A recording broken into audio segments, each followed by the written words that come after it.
Caião, por que Davi, que praticou tantas obras da carne, ainda se tornou um homem segundo o coração de Deus? Não seria contraditório para a lei da vida? Não, o Davi viveu a lei da vida, se aplica conforme a consciência humana. E Davi é um homem do tempo dele. Ele era um homem que não tinha as minhas sensibilidades. Como eu não tenho muitas das sensibilidades que ele teve.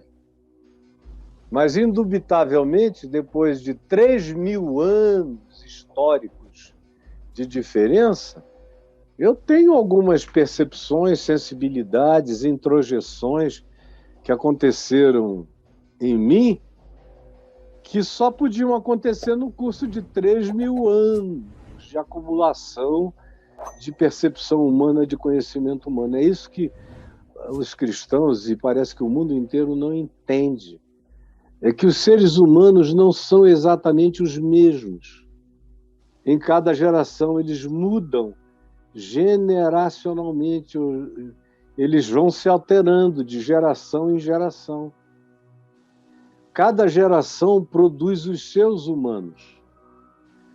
Os humanos de cada nova geração carregam os elementos básicos da humanidade, sem os quais ninguém é humano. Mas a cada nova geração existem elementos novos daquela geração que são acrescentados a percepções. E como Daniel, o profeta, disse no final do seu livro, no Velho Testamento, nos últimos dias, o saber se multiplicaria de maneira incontrolável. E nós estamos vivendo justamente nesses dias da multiplicação de todos os saberes. São saberes em todos os níveis do conhecimento que se multiplicam, multiplicam, multiplicam. E isso altera a gente. Eu, por exemplo, não sou o homem que eu era na década de 70, não é só porque eu era mais jovem. É porque alguns significados mudaram para mim. Eu não sou mais o homem que eu era na década de 80. Porque alguns significados mudaram para mim. Eu não sou o homem que eu era na década de 90, nem na primeira década dos anos 2000.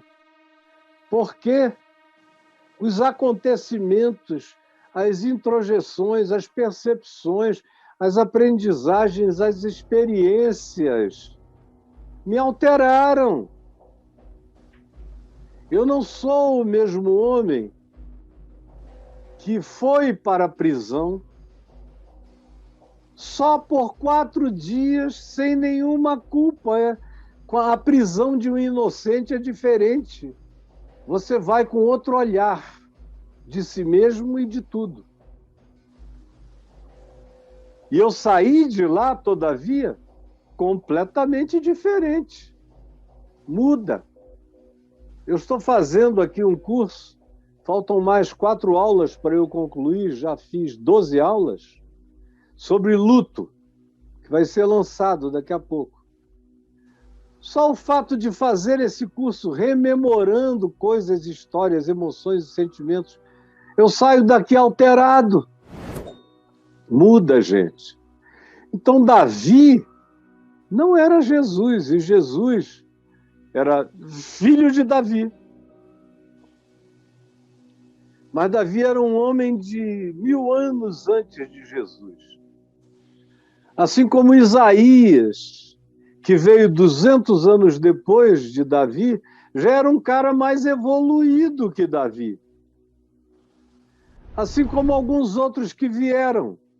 João Batista era, num certo sentido, do ponto de vista de consciência ética e moral, e do ponto de vista do significado da história, ele era um cara completamente diferente já de Davi.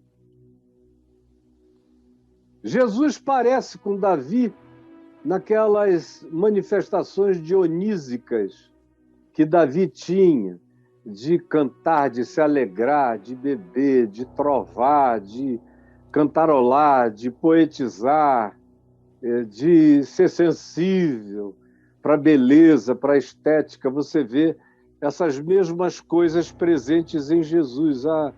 Há elementos assim chamados na filosofia e na psicologia de dionísicos na manifestação de Jesus, que comia, bebia, se alegrava, que era chamado de glutão, bebedor de vinho, amigos de publicanos e pecadores. Isso é um rótulo dionísico da semelhança de Jesus com Davi.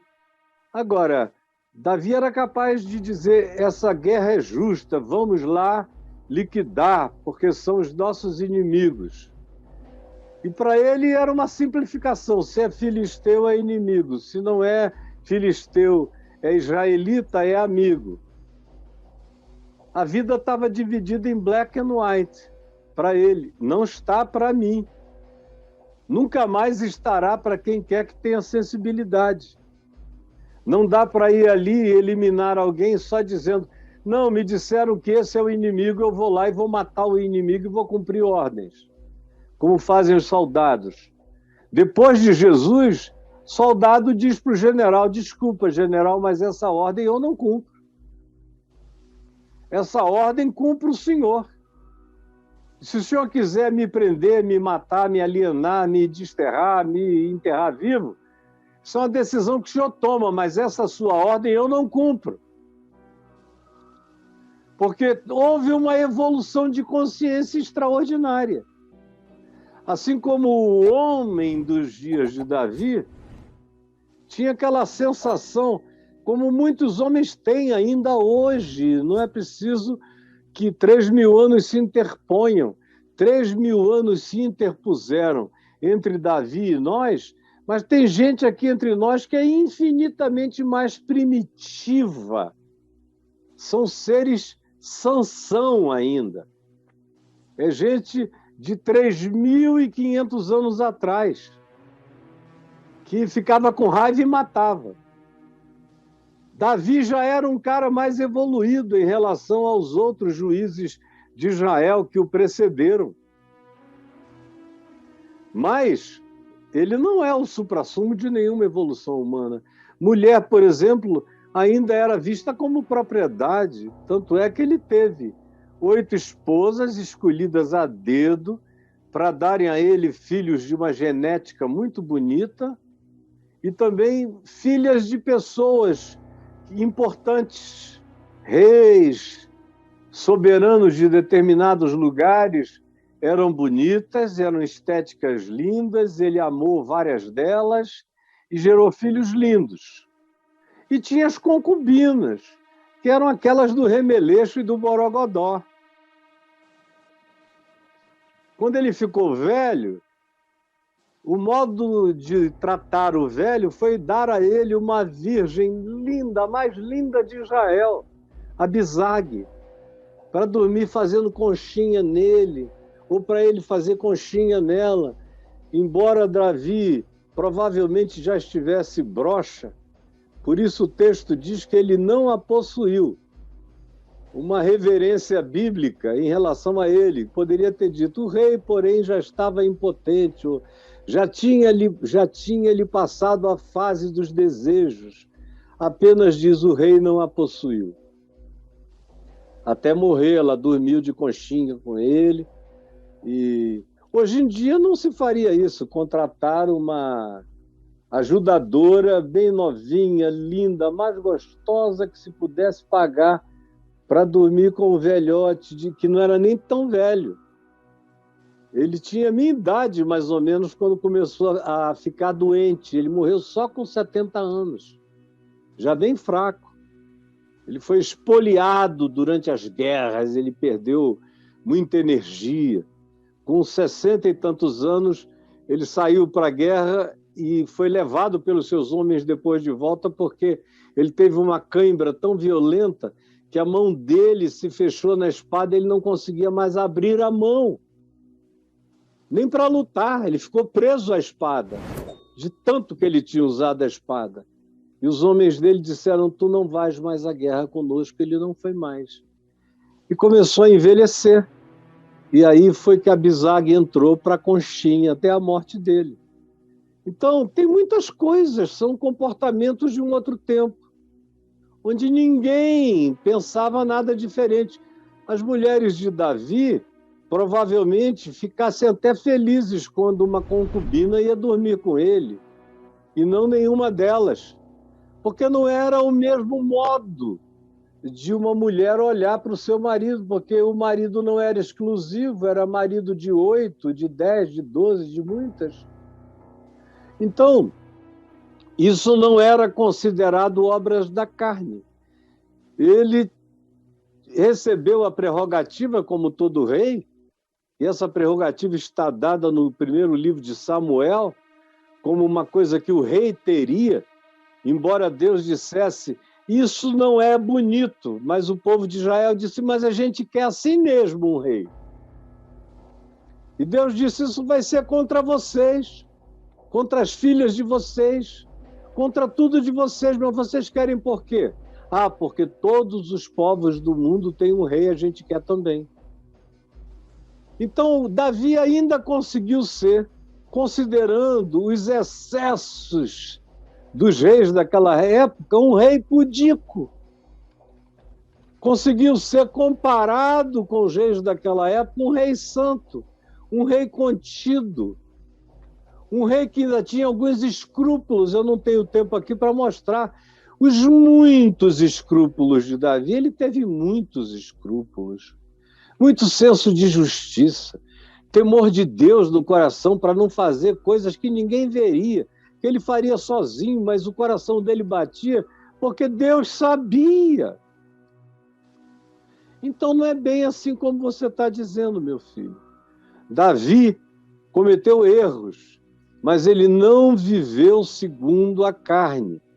Ele é um homem que viveu mais no espírito, provavelmente, do que você, que provavelmente nunca tenha pagado uma prostituta. Davi também não, as mulheres vinham de graça para ele em abundância. Talvez ele fosse mais santo do que você, que não orava com a profundidade que ele orava, que não se debulhava como ele se debulhava, que não se expunha diante de Deus e dos homens como ele se expunha, que não louvava em alegrias dançantes como ele louvava, que não tinha paciência de ser amaldiçoado por muitos como ele foi, nem de ser perseguido por anos, podendo acabar com a perseguição da noite para o dia, liquidar Saul e os adversários, tomar o poder logo. Mas ele ficou décadas peregrinando, sofrendo, de cova em cova, de gruta em gruta, para não ter que tomar o poder na força daquele que tinha sido ungido rei. E o raciocínio dele era de tanta fé em Deus que ele disse, se Deus ungiu esse cara rei, e se Deus quer que eu seja rei porque já me ungiu, Deus que cuide de tirá-lo de lá.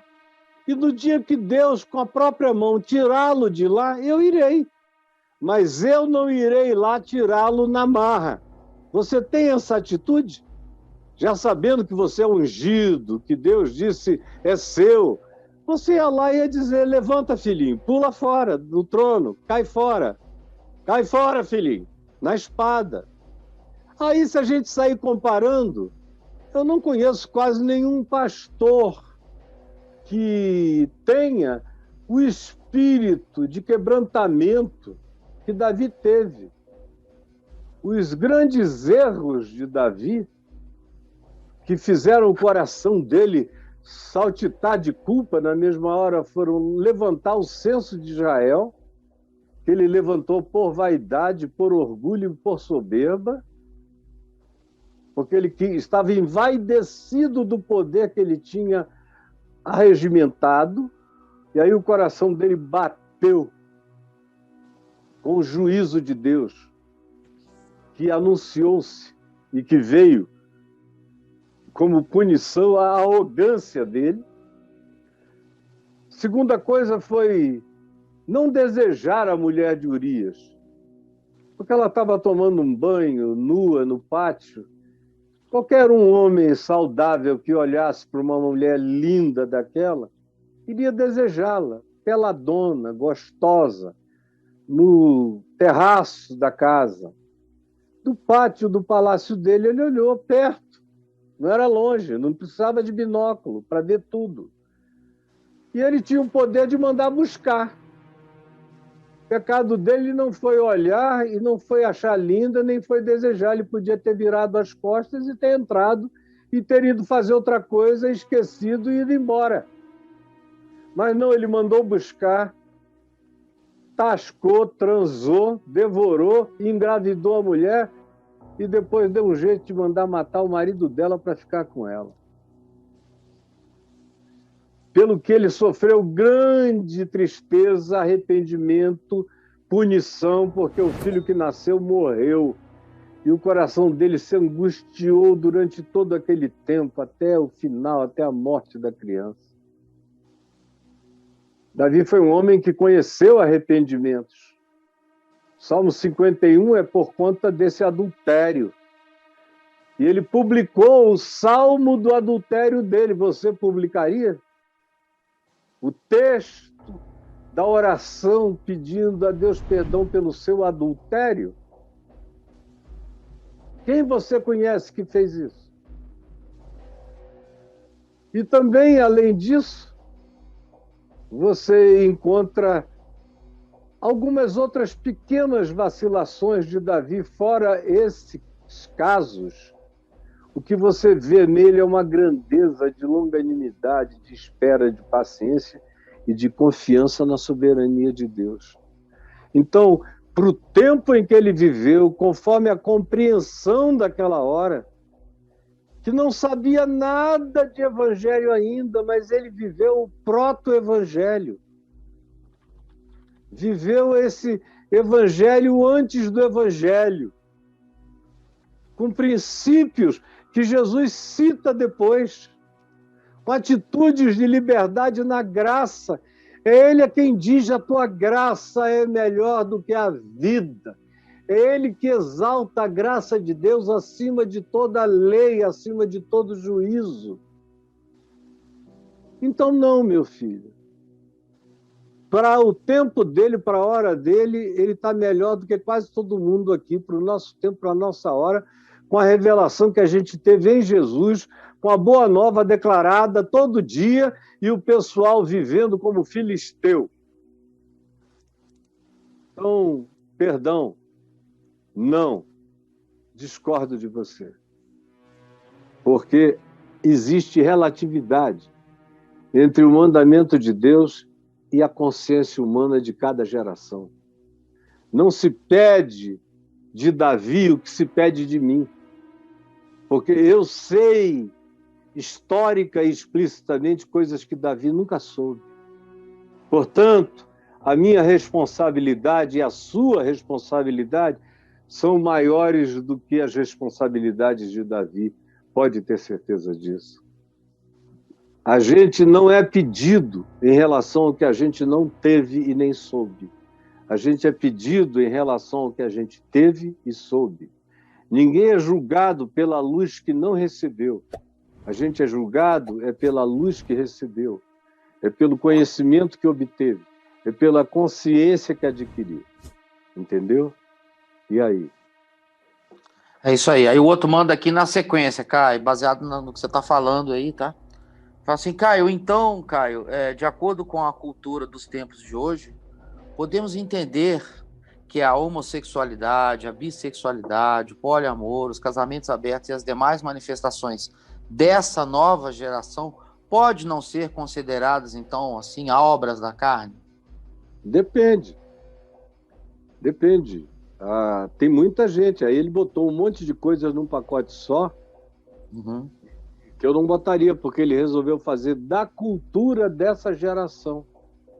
E eu não falei da cultura daquela geração, eu falei da geração. A cultura daquela geração era infinitamente pior do que tudo que Davi fez. Davi era considerado um otário, porque tendo todo o poder que ele tinha de realizar, de apressar, de fazer acontecer as coisas que teoricamente seriam em favor dele, ele resolveu esperar anos e anos e anos que Deus mesmo pusesse a mão e fizesse. Na cultura dos dias dele, quem podia ia lá e tomava. Tomava mulheres, tomava crianças, tomava o que quisesse, estuprava, ficava, queria. Ele tinha ainda rigores. Os homens dele, quando saíam à guerra, a eles era vedada a prática de sexo objético. Ou seja, Davi não deixava os caras passarem num lugar e desafogarem o ganso só porque tinha mulher ali. Mulheres que eles não conheciam, mulheres que podiam ser de outros, e porque eles estavam em guerra, eles tinham a permissão de ir lá e transar com quem quisesse. Davi não permitia.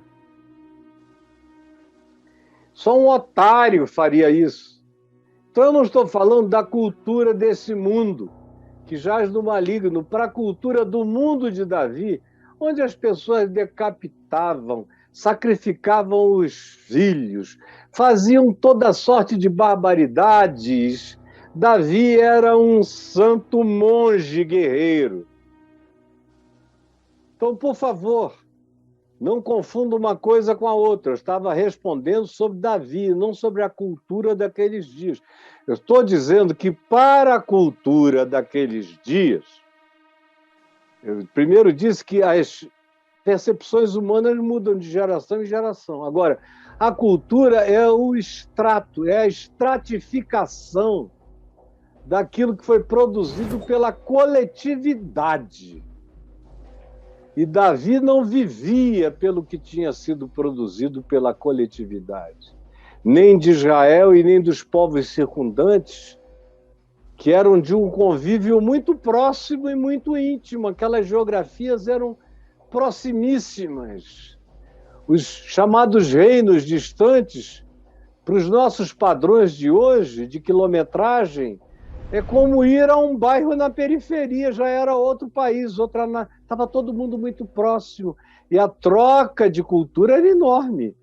E Davi não se submeteu à cultura dos seus dias, ele só foi um homem muito melhor do que a sua geração, sabendo nós isso, que ninguém é muito mais santo do que a sua própria geração. Ninguém.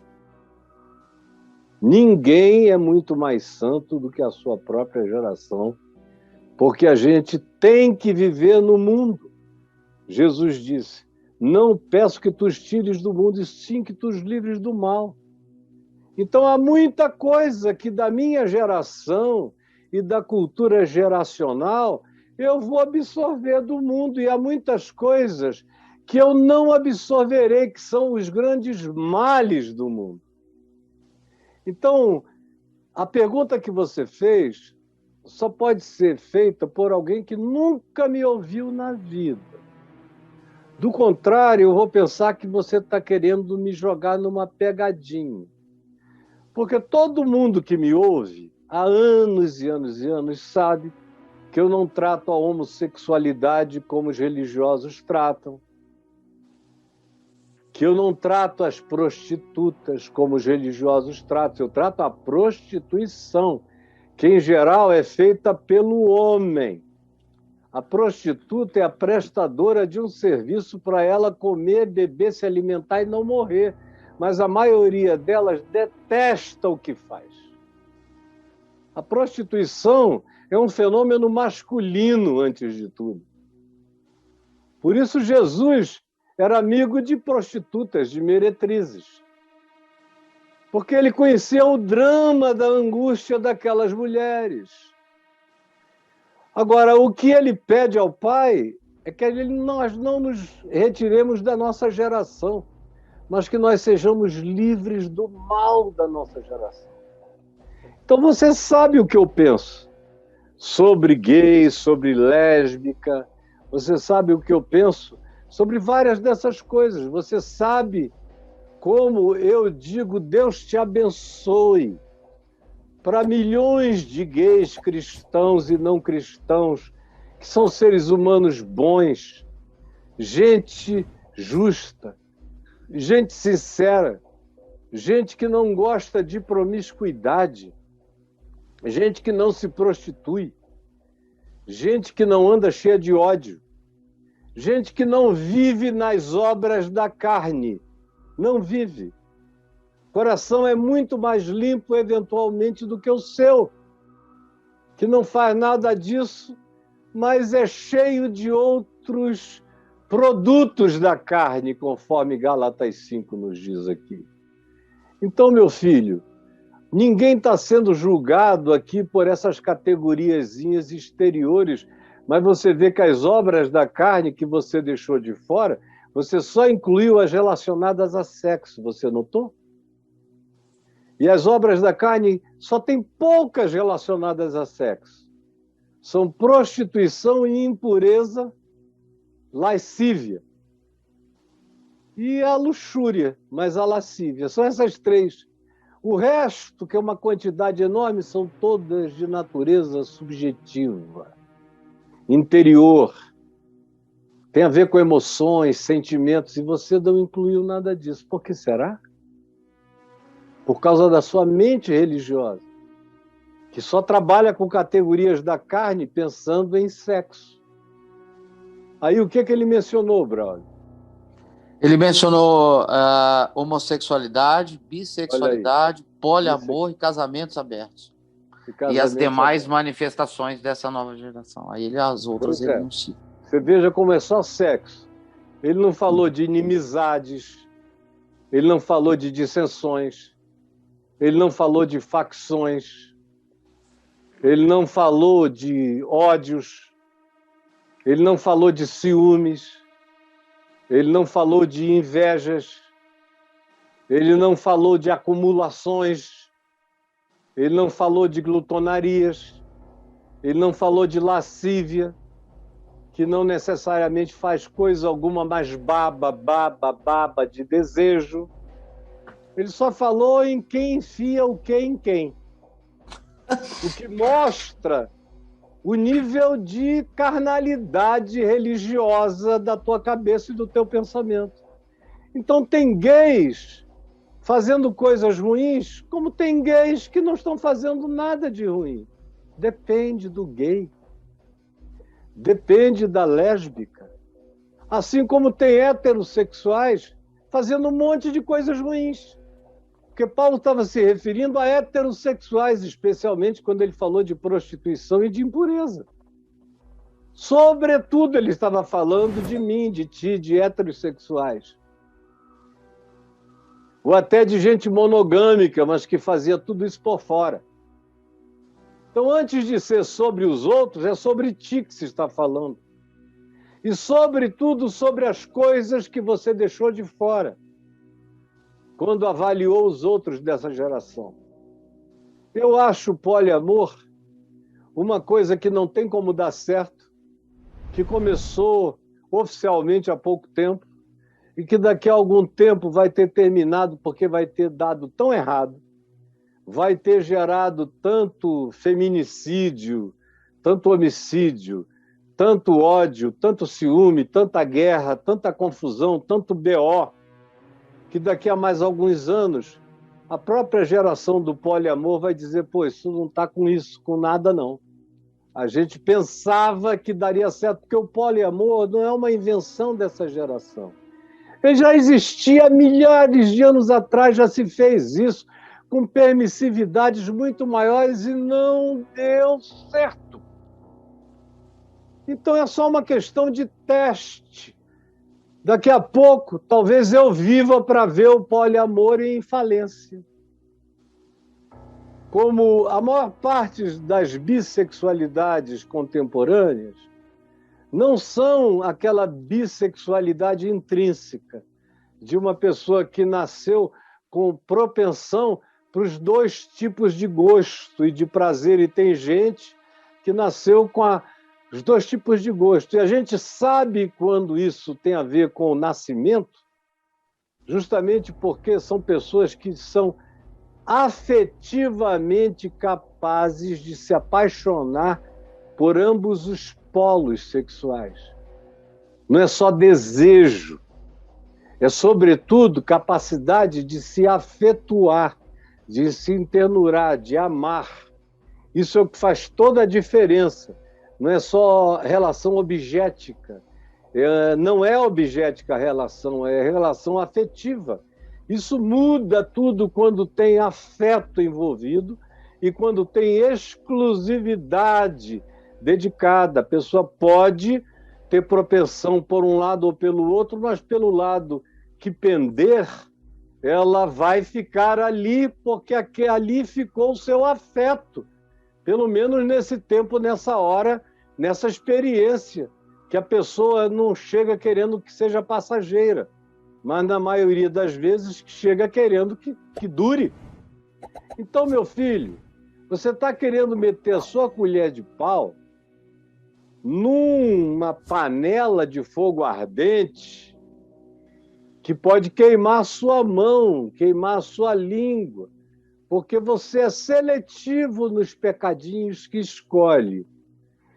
E o calor do abrasamento desse inferno pode te queimar todo, porque você pode estar cheio das outras obras da carne, que também habitam essa geração para todo lado que a gente vai, mas você nem considera, que tomam conta da igreja. A maioria dos ministérios que eu conheço são tangidos pelas pulsões da obra da carne. É inveja, é ciúme, é dissensão, é facção, é vontade de possuir, é cobiça, é lascívia ministerial para todo lado. É uma capacidade de prostituição sem sexo. Nem toda prostituição é sexual. Tem muita prostituição conjugal. Tem muita gente que casa por causa do dinheiro do outro e se vende 40, 50 anos para alguém que nunca gostou. Tem um caso paralelo. Tem filhos com a pessoa que nunca gostou. E às vezes não é nem a pessoa que não apenas nunca foi gostada, é a pessoa que frequentemente foi traída e desgostada e até odiada. Então, tire a sua colher de pau desse panelão, porque você pode acabar caindo dentro. Esse é um juízo para cada um fazer de si mesmo.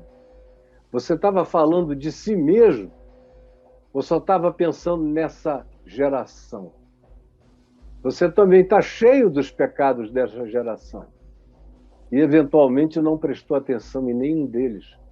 Porque a religião só fez você olhar para o pinto, para a pepeca e para o cu. É essa tríade. Pinto, pepeca e cu. É a trindade moral da religião cristã. Pinto, pepeca e cu. Qual é a tua trindade? É o pinto, é a pepeca e é o cu. Deus vos abençoe, irmãos.